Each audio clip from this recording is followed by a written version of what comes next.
गुरुग्राम का पहला कार्यकाल भी देखा हुआ है, आपने दूसरा कार्यकाल भी देखा है और पब्लिक ने पहला कार्यकाल भी देखा और दूसरा भी देखा है। ये साक्षात सबके सामने है कि उस टाइम के अंदर जिस तरीके का कंट्रोल नगर निगम के ऊपर था मेयर टीम का, आज कहीं ना कहीं हम लोग उस चीज को सोचते हैं और देखते हैं कि वो कहीं ना कहीं वो कंट्रोल नहीं है। ओपनली ये बात कह रहे हैं कि आपके कार्यकाल में काम ज्यादा होता था, करप्शन कम होता था, और इस कार्यकाल में करप्शन ज्यादा है, काम बल्कि कम है।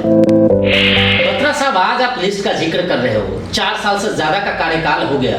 आखिर 4 साल तक आपकी तरफ से ना कोई ऐसी आवाज उठाई गई, और अब जब चुनाव आ रहे हैं तो आप जैसे लोग आते हैं और कहते हैं कि नहीं, पूरा करप्शन का अड्डा है, करप्शन हो रहे हैं। आखिर 4 साल तक बिल्डिंग आपकी जब तोड़ी गई, आप कह रहे हैं कि दबाव बनाने की कोशिश थी, हालांकि नाम सबको पता है और पूरा वाक्य पता है। आज आपने कैमरे पर भी इस बात को कन्फेस किया है कि किस तरह से आप पर दबाव बनाया गया था।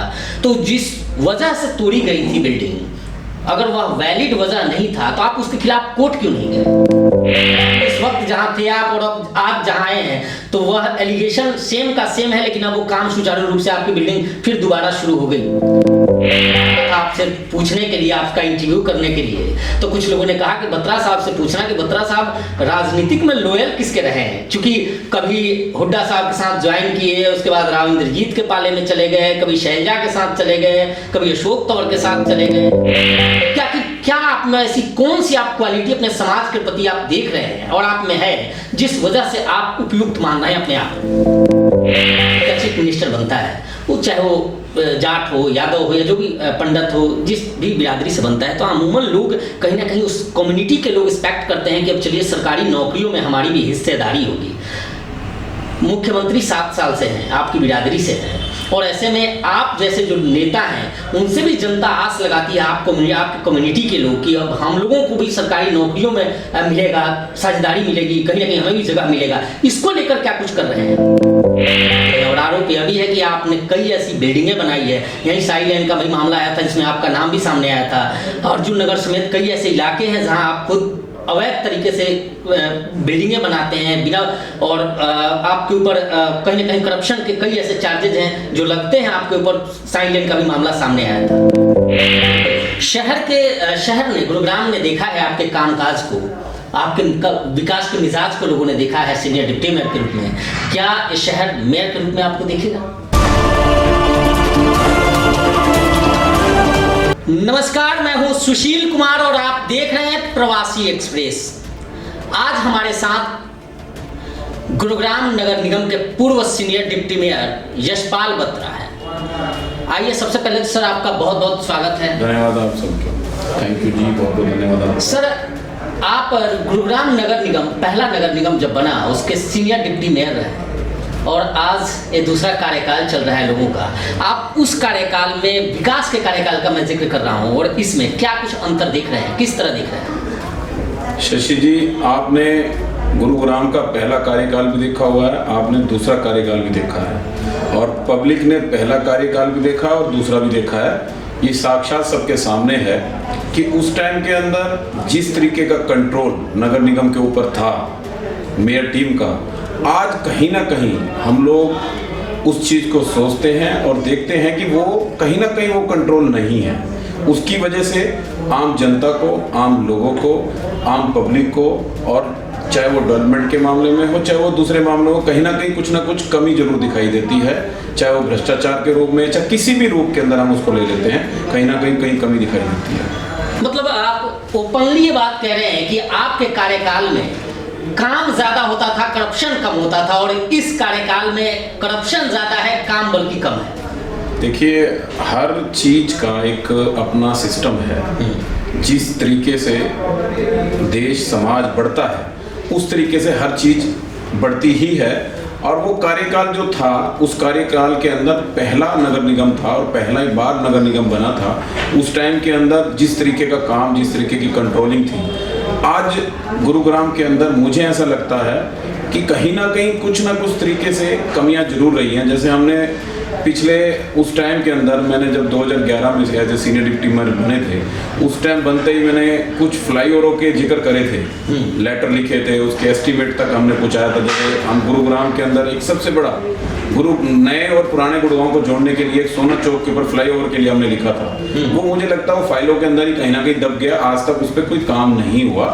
और कहीं ना कहीं वो हम सब की किसी न किसी कारणवश से हम सब की भी उसके अंदर कमी है कि हमने उसको नहीं कर पाया। आज गुरुग्राम नगर निगम का जिक्र करें तो सबसे ज्यादा जिससे भी बात करें लोग कहते हैं कि भ्रष्टाचार का अड्डा बन गया है, भ्रष्टाचार ही भ्रष्टाचार है। इसके पीछे रीजन क्या मानते हैं कि कारण क्या है कि जहां जिस फाइल का जिक्र करें, जिस काम का जिक्र करें, केवल करप्शन दिखता है। आपने अभी कहा कि जो कार्य आप लोगों ने किए थे, चाहे फ्लाईओवर का हो या फिर कहीं अंडरपास का काम हो या कोई भी डेवलपमेंट वर्क, चाहे जीएमडीओ ने बस चलाया, सारे आपके कार्यकाल में हुए।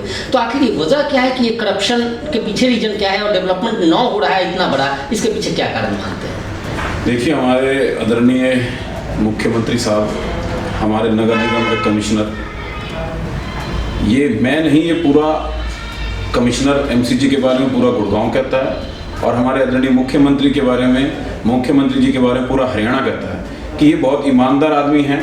कुछ लोगों की वजह से, कुछ अधिकारियों की वजह से ये जो भ्रष्टाचार का बार बार नगर निगम पे आरोप लगता है, वो कुछ लोगों की वजह से ऐसा हो रहा है। ये हम लोग भी फील करते हैं, इसमें कोई भी गलती नहीं है, लोग भी करते हैं फील। कुछ लोगों की अब हमने वो लिस्ट भी बना रखी है, कुछ ऐसे अधिकारियों की जिन लोगों ने इस तरीके के काम किए हुए हैं। हम इसको तुरंत प्रभाव से इस पे काम करने की कोशिश करेंगे और पार्टी के जो सीनियर लीडर हैं, सीनियर नेता हैं, उनको भी इस बारे में बताएंगे। बत्रा साहब, आज आप लिस्ट का जिक्र कर रहे हो, 4 साल से ज्यादा का कार्यकाल हो गया। आखिर 4 साल तक आपकी तरफ से ना कोई ऐसी आवाज उठाई गई और अब जब चुनाव आ रहे हैं तो आप जैसे लोग आते हैं और कहते हैं कि नहीं, पूरा करप्शन का अड्डा है, करप्शन हो रहे हैं। आखिर 4 साल तक आप लोग कहाँ थे? देखिए, आपको कैसे पता है कि मैंने वो आवाज़ नहीं उठाई?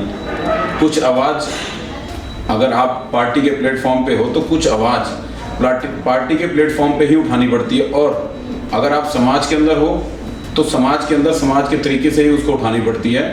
और ये जो बात आप कह रहे हो और कुछ जो सुधार हुआ है उसके पीछे भी कहीं ना कहीं किसी न किसी रूप में हम सबका हाथ है कि कहीं ना कहीं जिस तरीके से गुरुग्राम के अंदर जिस तरीके से पहले चल रहा था, आज उसके अंदर कहीं ना कहीं आके कंट्रोल जरूर हुआ है। आपने एक जिक्र किया कि कहीं ना कहीं टीम मेयर का कंट्रोल नहीं है प्रशासनिक अधिकारियों पे या फिर जो मातहत अधिकारी हैं उन पे, जिस वजह से करप्शन सबसे ज्यादा बढ़ा है। तो क्या आप मानते हैं कि ये जो पहले आप लोगों ने कार्य किए और इस योजना है, इस योजना में जो कार्य हो रहे हैं वो इसमें कहीं ना कहीं बहुत दिल्ली और आसमान का अंतर नजर आ रहा है? जो कार्य हम लोगों ने करे थे, जो फाउंडेशन हमने करी थी, चाहे वो हमें ध्यान है कि ये सिग्नेचर टावर का जो अंडरपास है, राजीव चौक है, जो सिग्नेचर टावर का सेंट्रल गवर्नमेंट के साथ स्टेट गवर्नमेंट और नगर निगम ने फंडिंग करी थी, ये काम उस कार्यकाल के अंदर हुए हैं। चाहे महाराणा प्रताप चौक पे फ्लाईओवर की बात हो, चाहे अतुल कटारिया के अंदर फ्लाईओवर की बात हो, और बसेज हैं जीएमडीए की चलने वाली, और बहुत सारे ऐसे प्रोजेक्ट थे, कम से कम मेरे ख्याल 70 के आसपास तो उस टाइम कॉलोनियाँ अप्रूव कराई थी हम लोगों ने। और छोटे छोटे काम करते हैं तो करीब 4,000 साढ़े 4,000 करोड़ का 5 साल के अंदर वो डेवलपमेंट का काम भी शुरुआत हुई थी। और उस टाइम लोगों को लगने लगा था कि हाँ, कि काम भी नगर निगम के पार्षद कर सकते हैं। वो पहला टर्म था और उस टर्म के अंदर हम लोगों ने ये सिद्ध कर दिया था, पार्षद ही ऑल इन वन होता है अपने वार्ड के अंदर, और वो काम 1 रुपए का भी कर सकता है और 10 करोड़ का भी वो काम कर सकता है। और उस टाइम के पार्षद उन्हें इस तरीके के काम भी किए थे। और अब के आज की स्थिति के अंदर कहीं ना कहीं कुछ ना कुछ बदलाव जरूर हुआ है। कोई कंट्रोलिंग वाला जो सिस्टम जो मैं मानता हूँ और मुझे लगता है वो जनता भी मानती है और आज के मुझे लगता है वो पार्षद भी मानते हैं उन कंट्रोलिंग के सिस्टम को। अगर आप उस पर कंट्रोल करके रखोगे सिस्टम के ऊपर, कंट्रोल का मीनिंग है कि आप जनप्रतिनिधि हो। कंट्रोल का मीनिंग दूसरा नहीं कि कंट्रोल जनप्रतिनिधि के रूप में आपको जनता ने भेजा हुआ है और जनता का जिसमें हित है उसको काम करना चाहिए, और वो कंट्रोल आपके हाथ में होगा तभी वो जनता के हितों के काम होंगे, जनता की सुविधा के काम होंगे। कहीं ना कहीं हम ये मान लें कि आपके कार्यकाल में कहीं आप जब थे सीनियर डिप्टी मेयर, हालांकि आरोप तो सब पे लगते हैं, जो भी कार्यकाल करते हैं तो सब पे कहीं ना कहीं आरोप लगता ही है, जो भी डेवलपमेंट का वर्क होता है। आपके ऊपर भी आरोप था, लेकिन आप भ्रष्टाचार या बाकी दबाव में नहीं आए, जिसका खामियाजा आपकी बिल्डिंग को भुगतना पड़ा। आप सीनियर डिप्टी मेयर थे, उस दौरान आपकी बिल्डिंग टूट गई।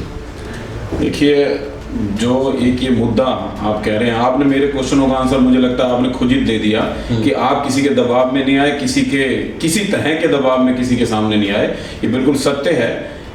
वो जो एक मुद्दा एक बना था 2012 के अंदर, वो एक बहुत बड़ा मुद्दा बना था कि मतलब एक मेरी धर्मपत्नी के नाम से कोई 120 गज का एक प्लॉट था, वो बना था। और हालांकि उसके नक्शे भी पास थे और वो सब कुछ पास था, लेकिन वो पॉलिटिकली मुद्दा था और पॉलिटिकल तरीके से उसको मतलब लोगों ने या दूसरे जो पॉलिटिकल मेरे हैं उन लोगों ने कोशिश करी उस तरीके से उसको मुद्दा बनाने की। लेकिन जनता तो सब जानती है, जैसे अभी आप कह रहे हो कि मैं दबाव में नहीं आया, वो मुझे दबाव में लाने की स्थिति में था। वो मुद्दा वो नहीं था कि उस तरीके का था, वो दबाव में आने की। लेकिन 2011 से 2016 तक हम किसी के भी दबाव में नहीं आए जनता के हित के काम करने के लिए। ये सब जानते हैं, ये जनता भी जानती है और लोग भी जानते हैं, किसी भी रूप में हम किसी के दबाव में नहीं आए। आखिर जब वो बिल्डिंग आपकी जब तोड़ी गई, आप कह रहे हैं कि दबाव बनाने की कोशिश थी, हालांकि नाम सबको पता है और पूरा वाक्य पता है। आज आपने कैमरे पर भी इस बात को कन्फेस किया है कि किस तरह से आप पर दबाव बनाया गया था। तो जिस वजह से तोड़ी गई थी बिल्डिंग, अगर वह वैलिड वजह नहीं था तो आप उसके खिलाफ कोर्ट क्यों नहीं गए? ऐसा था कि आपको पता है गुरुग्राम के अंदर 99% आज की भी स्थिति में आपको बताता हूं कि 99% रोडें कमर्शियल नहीं है। जिस रोड पे आज भी हम बैठे हैं, इस पे पूरी रोड के अंदर 99% कमर्शियल नक्शे पास नहीं हो सकते। और पूरे गुड़गांव की जितनी मेन रोडें हैं 99.9 कमर्शियल नक्शे पास नहीं हो सकते। लेकिन कमर्शियल एक्टिविटीज चल रही है, कमर्शियल एक्टिविटीज काम कर रहे हैं किसी ना किसी रूप में लोग, और कमर्शियल फीस हम जमा नहीं करा सकते। सिर्फ उसके पीछे रीजन एक यही था कि 125 गज के प्लॉट के अंदर नक्शा उसका पास था, नक्शे में कहीं कमी नहीं थी, नक्शा पास था, लेकिन उसको कमर्शियल हम नक्शा पास नहीं करा सकते थे। लेकिन नगर निगम ने उस टाइम बिना सोचे समझे, ये पता ही नहीं था कि वहां कमर्शियल एक्टिविटीज होगी या रेजिडेंशियल रहेंगे, लेकिन उन्होंने उस पर कार्रवाई करी थी। वो राजनीतिक रूप में कार्रवाई थी और अब धीरे धीरे उस पर काम चल रहा है। अभी मुझे लगता है कुछ रोडें कमर्शियल इन्होंने गवर्नमेंट ने डिक्लेयर करी है। मैं कहता हूं कि उसको अगर गुरुग्राम की सारी रोडों जो मेन रोड है ऑलरेडी कमर्शियल है, उनको कमर्शियल कर दिया जाए तो करोड़ों रुपए रेवेन्यू आएगा। हमें रेवेन्यू चाहिए और लोग उसको काम कर रहे हैं और वो देना भी चाहते हैं, लेकिन हम लेना नहीं चाहते। सिर्फ रीजन उसके पीछे एक ही था, वो पॉलिटिकल रीजन था। वो शशि जी मुझे लगता है आपको ज्यादा ज्ञान था क्योंकि आप उस टाइम से मुझे इतना तो समझ में आ रहा है कि उस वक्त जहां थे आप और अब आज जहां आए हैं तो वह एलिगेशन सेम का सेम है, लेकिन अब वो काम सुचारू रूप से आपकी बिल्डिंग फिर दोबारा शुरू हो गई। ऐसा है कि आज भी जिस बिल्डिंग का आप जिक्र कर रहे हैं वो आज भी एज इट इज खड़ी है। कौन कहता है उस पर काम शुरू हो गया? और उसके कमर्शियल जो चीजें मैं बता रहा हूं आपको कमर्शियल रूप में उसको हमने अप्लाई कर रखा है। जिस दिन वो अप्रूवल आ जाएगी उस दिन वहां पे काम शुरू होगा। उसको 10 साल हो गए एज इट इज रोक के खड़ा हुआ है कि नियम के विरुद्ध जाके कोई भी काम नहीं किया जाएगा। एक और सवाल है, जब मैं आ रहा था आपसे पूछने के लिए, आपका इंटरव्यू करने के लिए, तो कुछ लोगों ने कहा कि बत्रा साहब से पूछना कि बत्रा साहब राजनीतिक में लोयल किसके रहे हैं, क्योंकि कभी हुड्डा साहब के साथ ज्वाइन किए, उसके बाद राव इंद्रजीत के पाले में चले गए, कभी शैलजा के साथ चले गए, कभी अशोक तंवर के साथ चले गए और अब बीजेपी में है।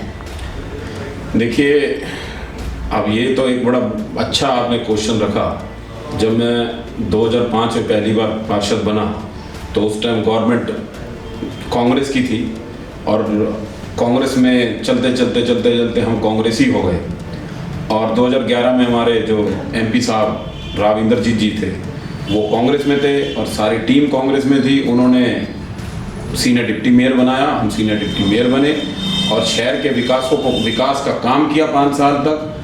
और रही बात दूसरी कि वफादारी किसकी रही, ये वफादारी का क्वेश्चन तो अगर आपने किसी से पूछना है तो हमारे आदरणीय राव इंद्रजीत सिंह से पूछ सकते हैं कि मेरे पे कितने दबाव बनाए गए उस टाइम, किस तरीके के दबाव बनाए गए, किस तरीके की मेरे परिवारों पे FIR दर्ज करी गई, सिर्फ बिकॉज ऑफ रीजन की उनको छोड़ के मैं किसी दूसरे पाले में चला जाऊं। लेकिन 2011 से 2016 तक, जिस दिन तक राव इंद्रजीत 2014 तक, जब तक उन्होंने कांग्रेस नहीं छोड़ी थी तब तक मैंने उनका हाथ नहीं छोड़ा था। और रही बात उसके बाद की, हम सब के रास्ते अलग अलग हो गए थे, मेरा रास्ता अलग हो गया था, उनका रास्ता अलग हो गया था, लेकिन दिल के भाव हमारे कभी खराब नहीं हुए एक दूसरे के प्रति, ठीक है। एक दूसरी रही की बात, मैं किस पाले में रहा, किसके साथ रहा, नेचुरल है। अगर आप किसी, अब एक जिसको मैंने नेता जिसके साथ मैं काम कर रहा हूँ वो चले गए, तो मुझे किसी और को तो उसके बाद उस पार्टी के अंदर नेता बनाना था, और मैंने उसके बाद ठीक है अशोक तंवर के साथ काम किया, और उसके साथ ईमानदारी से 4 साल काम किया, 5 साल काम किया, 4.5 साल हम लोगों ने ईमानदारी के साथ काम किया, और काम किया, समाज के हितों के लिए काम किया। जब वहाँ से वो भी चले गए, और उसके बाद जिस तरीके का एक सामाजिक, जो मुझे लगता था कि कांग्रेस के अंदर जिस तरीके का माहौल पैदा हो रखा है, जिस तरीके का हर बात पे नेगेटिविटी, हर बात पे नेगेटिविटी, अगर मैं कहता हूँ कि मेरा चाहे विपक्ष है चाहे पक्ष है, काम कोई भी कैसा कर रहा है, अच्छा कर रहा है तो उसकी तारीफ करनी चाहिए। तो वहाँ हर पॉइंट पे ही नेगेटिव, हर पॉइंट पे नेगेटिव, हर पॉइंट पे नेगेटिव। हम उन चीज़ों को देखते हुए और समाज के हितों को देखते हुए और समाज के लोगों को देखते हुए, जिस तरीके के लोग हमें चाहते थे, जिस तरीके के लोगों ने, हमारे जो बड़े हैं उन्होंने कहा कि अब छोड़ देना चाहिए इस रास्ते को, क्योंकि हमें समाज के हितों के अंदर काम करना है, समाज के लोगों के लिए काम करना है। तो इसलिए आप अपना रास्ता बदल के, जहाँ पे पॉजिटिविटी है, जहाँ पे अच्छे लोग हैं, जिस तरीके से बीजेपी के अंदर काम कर रहे हैं, आप वहाँ जाके काम करें और समाज के लोगों के लिए काम करें। तो मैंने 2017-18 के अंदर जब ये इलेक्शन हुए एमएलए वाले, उससे मैंने कभी, आप ये ध्यान रखना कि कांग्रेस की मैंने टिकट का वेट नहीं किया कि मुझे टिकट मिली, और सबसे प्रबल दावेदार मैं था, सबको पता है, पूरे गुड़गांव को पता है, लेकिन मैंने 1 मिनट भी वेट नहीं किया उनका। टिकट अनाउंस होने से पहले ही मैंने पार्टी छोड़ के बीजेपी ज्वाइन कर ली थी। मैंने टिकट का नहीं, मुझे कोई टिकट का लालच नहीं था, और ना मैं टिकट के लिए कभी लड़ा हूँ, ना मैं टिकट के लिए कभी किसी पार्टी में गया हूँ। और टिकट तो आप सारे गुड़गांव को पता है, सबसे प्रबल दावेदार था मैं। अभी भी जो लोगों से अब बातचीत होती है, तो लोगों का मानना है कि गुरुग्राम विधानसभा का जिक्र करें तो पूरे हरियाणा में पंजाबियों के लिए सबसे बोलबाला वाली सीट है, और यहाँ पंजाबी समुदाय जिसको चाहता है वही विधायक बनता है या फिर सांसद बनता है। ऐसे में पंजाबी समुदाय की अगर बात करें तो सबसे प्रबल आप माने जाते हैं, लोग भी कहते हैं और सक्षम भी हैं, सीनियर डिप्टी मेयर के रूप में देखा भी है मैंने आपको। लेकिन लोग ये सवाल पूछ रहे हैं कि आप जिस समुदाय के सबसे बड़े नेता हैं, जो गाबा यहाँ से थे, धर्मवीर गाबा जी, उनके बाद उनके सीनियर होने के बाद, सीनियर सिटीजन होने के बाद जो गैप्स है उसको कहीं ना कहीं आप फुलफिल कर रहे हैं, उसके लिए उपयुक्त है। लेकिन लोग साथ में सवाल पूछ रहे हैं क्या आप में ऐसी कौन सी आप क्वालिटी अपने समाज के प्रति आप देख रहे हैं और आप में है जिस वजह से आप उपयुक्त मान रहे हैं अपने आप? देखिए, सबसे पहला मुझे लगता है कि आप मेरे क्वेश्चनों के आंसर खुद ही साथ साथ दे देते हैं उसके। तो मेरा सबसे पहली बात यह है कि जो भी नेता बनता है, जो भी लीडर बनता है, वो सारी 36 बिरादरियों का नेता बनता है, ना कि किसी एक समाज से बनता। हाँ, ये जरूर होता है कि वो एक समाज का, चाहे आप भी किसी एक समाज से आते हैं, मैं भी किसी एक समाज से आता हूँ। जैसे कई बार मैंने, हमारे स्वामी जी हैं धर्मदेव जी, बात कहते हैं कि वो जब आदमी आता है प्रसाद लेने के लिए, सबको थोड़ा थोड़ा दिया जाता है, लेकिन जब अपना दिख जाता है ना सामने, हाँ यार ये तो बहुत पुराना साथी है यार, अपना है, तो उसको थोड़ा सा ज़्यादा दे दिया जाता है। सिर्फ फ़र्क इतना होता है, ऐसा नहीं कि मैं जिस समाज से हूँ मैंने सिर्फ उसी समाज के लिए ही करना है। हाँ, वो प्रसाद की बात तो नेचुरल है, उस प्रसाद तो मुझे मेरा समाज या दूसरे लोग जिनकी वजह से, जिनके कारण से आज एक बात कही जाती है कि ये पंजाबी सीट है या पंजाबी नेता है, मुझे पंजाबी नेता माना जाता है कि सबसे प्रबल नेताओं में आता है नाम, तो वो समाज के लिए तो जरूर कुछ ना कुछ प्रसाद के रूप में ज़्यादा हो सकता है, लेकिन ऐसा नहीं कि वो 36 बिरादरियों के लिए नहीं होगा, सबके लिए इक्वलेंट ही रहता है। थोड़ा सा ज़्यादा जरूर चला जाता है, वो नेचुरल है। नहीं, तो साथ साथ ये भी बता दीजिए कि आपका कार्यकाल रहा सीनियर डिप्टी मेयर का, या आप पंजाबी समुदाय को गुरुग्राम में लीड कर रहे हैं, तो आखिर इस समाज के लिए आपने अभी तक किया क्या है? कोई बड़ी इनकी डिमांड्स हो? डिमांड्स थी कि एक बड़ा धर्मशाला गीता कॉलोनी की तरह एक बड़ा बनाया जाए, और आपसे लोगों ने एक्सपेक्ट किया था कि आपने इनके मुद्दों को, इनकी समस्याओं को, अब पार्टी में है, सरकार तक या वहाँ तक आपने पहुँचाई है, या इनके लिए कोई लड़ाई लड़ी है? शशि जी, मुझे लगता है आपको इस विषय पे ज्ञान नहीं है। मैं कांग्रेस में था और बीजेपी की गवर्नमेंट थी, और मैंने आदरणीय सीएम साहब, अपने मुख्यमंत्री साहब से, जो श्री मनोहर लाल खट्टर जी से मिलकर पंजाबियों के लिए एक ज़मीन के लिए मैंने रिक्वेस्ट करी थी, और उन्होंने मेरी उस रिक्वेस्ट को मानते हुए 2016 में एक हमें पंजाबी एक जो महासभा हमारी गुरुग्राम की बनी, उन्होंने एक प्रोग्राम किया था सेक्टर 4 के अंदर। वहाँ पे उस समाज को मुझे मंच पे बुला के मेरे साथ सीएम साहब ने वो लेटर दिया था उनको। और जब मैंने ये क्वेश्चन किया, सर ये तो आपका काम है, आपने दिया है मुझे, आप इतना बड़ा क्यों बना रहे हो, तो उन्होंने मुझे उस टाइम एक शब्द कहे थे कि जो फाउंडेशन किसी ने रखी है वो तूने रखी है, इस वजह से ये तू साथ आके देना चाहिए था, क्योंकि ये काम तेरे हाथों से शुरुआत हुई थी। ठीक है, करना उन्होंने था, लेकिन किसी ने तो बताया कि ये काम होना चाहिए, तो वो काम हुआ था। वो भीमनगर एक कम्युनिटी सेंटर है, वो पंजाबी समुदाय के नाम से दिया गया था। वो आज भी उन लोगों ने संभाल रखा है और आज भी उस समाज के लोगों के पास है वो जगह। बत्रा साहब, एक और सवाल अहम यह है कि जब भी सरकार किसी बिरादरी की का चीफ मिनिस्टर बनता है, वो चाहे वो जाट हो, यादव हो या जो भी पंडित हो, जिस भी बिरादरी से बनता है, तो अमूमन लोग कहीं ना कहीं उस कम्युनिटी के लोग एक्सपेक्ट करते हैं कि अब चलिए सरकारी नौकरियों में हमारी भी हिस्सेदारी होगी। मुख्यमंत्री 7 साल से हैं, आपकी बिरादरी से हैं, और ऐसे में आप जैसे जो नेता हैं उनसे भी जनता आस लगाती है आपकी कम्युनिटी के लोग कि अब हम लोगों को भी सरकारी नौकरियों में मिलेगा, साझेदारी मिलेगी, कहीं ना कहीं हमें भी जगह मिलेगा। इसको लेकर क्या कुछ कर रहे हैं? देखिए, अभी मैं आपको पहले बता चुका हूँ, अब दोबारा बता रहा हूँ कि ये ईमानदार सरकार है। जो हमारे मुख्यमंत्री साहब हैं ईमानदार हैं और ईमानदार सरकार चला रहे हैं। सरकारी नौकरी मुझे ध्यान है, जब मैं कांग्रेस में था, जब जींद के अंदर मेरी ड्यूटी लगी थी, रणदीप सुरजेवाला जी इलेक्शन लड़ रहे थे, तो मैं वहाँ गांव में जब उनकी कन्वेंसिंग के लिए जाता था, तो वहाँ लोग मुझे पता क्या कहते थे? लोग ये कहते थे, नहीं ये मुख्यमंत्री बहुत ईमानदार है, ये बहुत ईमानदार मुख्यमंत्री है। मेरा बच्चा जिसको हमें और हमारे परिवार के पास कमाने के लिए कुछ नहीं है और हमें कोई पॉलिटिकल आदमी नहीं जानता, मेरे बच्चे की सरकारी नौकरी लग गई है। और मेरे बच्चों की सरकारी नौकरी, वो किसी भी समाज से आया, अगर उसकी क्वालिटी है, क्वालिफिकेशन है और वो फुलफिल कर रहा है, तो उस समाज का ही लगेगा, ना कि व्यक्तिगत किसी समाज का लगेगा। इससे पहले आपको भी पता है, मुझे भी पता है और सबको पता है। मुझे लगता है इस बारे में मुझे बताना भी नहीं चाहिए, क्योंकि सारे समाज को पता, और ये बहुत बड़ा मुद्दा था। आदरणीय हमारे मुख्यमंत्री साहब ने ये मुद्दा ही खत्म कर दिया। जो एक्चुअल में है, जो ग्राउंड पे है, जो एक्चुअल क्वालिफिकेशन है, उसको ही नौकरी मिलेगी, चाहे वो किसी भी समाज से हो। चलिए, ईमानदारी की बात अब लगातार कर रहे हैं। आप पे भी कई आरोप लगे हैं, और आरोप यह भी है कि आपने कई ऐसी बिल्डिंगें बनाई है। यही साई लेन का भी मामला आया था, जिसमें आपका नाम भी सामने आया था। अर्जुन नगर समेत कई ऐसे इलाके हैं जहां आप खुद अवैध तरीके से बिल्डिंगें बनाते हैं बिना, और आपके ऊपर कहीं ना कहीं करप्शन के कई ऐसे चार्जेज हैं जो लगते हैं आपके ऊपर। साई लेन का भी मामला सामने आया था। अब वही बात आ गई, करप्शन के चार्जेस लगते हैं। वो हुआ कहाँ है? वो करप्शन कोई प्रूफ भी है कि करप्शन हुआ है? सिर्फ आप कैमरे पर स्वीकार कर लो कि आपके ऊपर कोई करप्शन के चार्जेस नहीं। साई लेन की आपने बात कही, जो साई लेन की आप बात कर रहे हैं, अब वो कोई भी किसी रूप में कैसे भी कुछ कह दे, हम तो पब्लिक के आदमी हैं, पब्लिक हमें कहीं बुलाएगी तो हम तो मदद करने के लिए जाएंगे। अब उसको आप ये मानो कि मेरा उसके अंदर इन्वॉल्वमेंट है, या मेरी धर्मपत्नी पार्षद है, वो हमारे एरिया के अंदर आता है, तो उसके अंदर ये मान लिया जाए कि मेरी इन्वॉल्वमेंट है। तो अगर मेरी इन्वॉल्वमेंट थी तो मेरा नाम हटा कैसे वहाँ से? मुझे तो ये भी क्वेश्चन होगा, मेरा भी क्वेश्चन है कि मेरा नाम हटा कहाँ से साई लेन से?